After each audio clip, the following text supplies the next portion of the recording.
Yeah, how many hours, how many shots were you putting up when you honed that? Because, I try to explain this to my kids. You want to be great at something. You can't just go to practice and then, shoot a little bit for 5 minutes afterwards. Gotta put the extra work in, yeah. The great ones are outworking everyone every time. Yeah, and outwork is probably the key word, because I hear kids saying, I shot 1,000 shots today, and I'm like, if you shot 1,000 shots, I'll show you 1,000 bad shots. It's important. Shoot 100 great shots. I probably shot maybe, if I'm having a bad day, 350 to 400 shots. That means I'm missing, because most of my drills are hinged on me making and I move on. Once I make a certain segment of shots and I move on, I don't need to be in it all day and I don't need to be on my feet. But more importantly, what I'm doing is I'm working game time situation shots. And so when I'm done, I'm sweating profusely and I'm doing something that I'm going to do again. So when I get into I don't have to think about what my body needs to do. It just goes to it and it feels natural. But if you're shooting set shots, just kind of going through the motions in practice or warm-ups or in the gym by yourself, 9 times out of 10, you're not practicing. So when the game comes, you're going to shoot a shot that's going to be totally different. When your heart gets elevated and there's people in the building, 9 times out of 10, you're probably going to miss. Joined by the great Ray Allen, 2-time NBA champ, 10-time All-Star, has a book out called From the Outside, My Journey Through Life. And the game is by Spike Lee. Of course, you did the movie He Got Game with Spike. Talk about your relationship with Spike and talk about what it was like to make that movie when you were so young.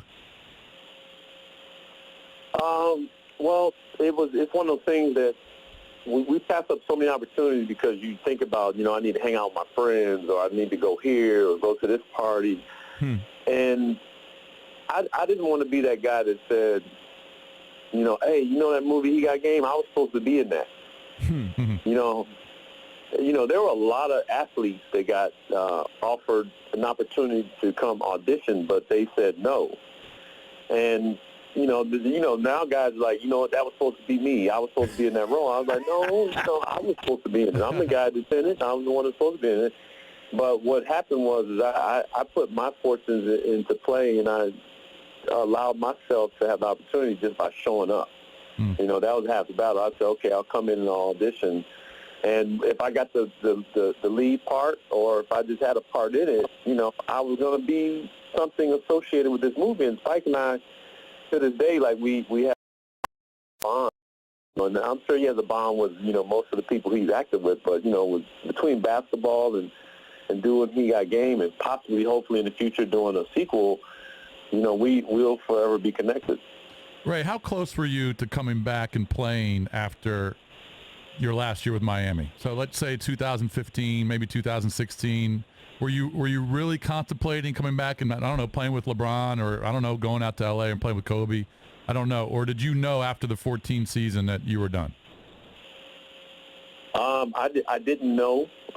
I was putting myself in a position to be.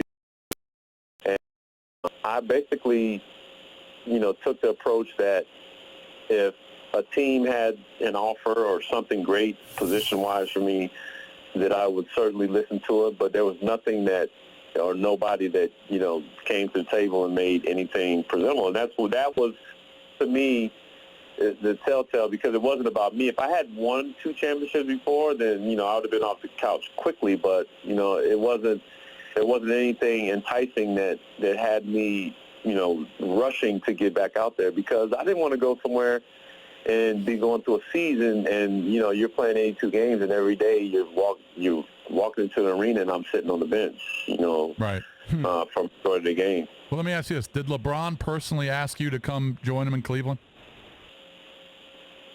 No, he didn't ask me, but I know he wanted me to join him. He was respectful of my position, and, I'm sure he would hope that I would. But, I never... There was never a serious conversation behind it.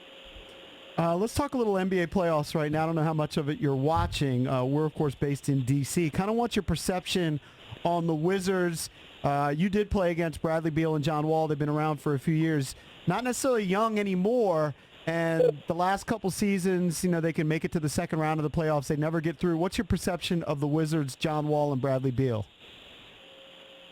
Well, I think, Bradley has yet to have his best years. I know he's been injured a little bit. Same thing with John. Those two guys are, certainly, two of the better players in the, backcourt players in the NBA. It just requires them just to keep forging ahead like they've been. Just continue to get better and don't get tired. Don't get tired of the process. What's got to happen is they need a third player that can come along and really help them take their team and the city to the next level. And so the onus really is on the organization for a third player that can really step up and that can average 20-plus points a night, alongside what those two guys are doing.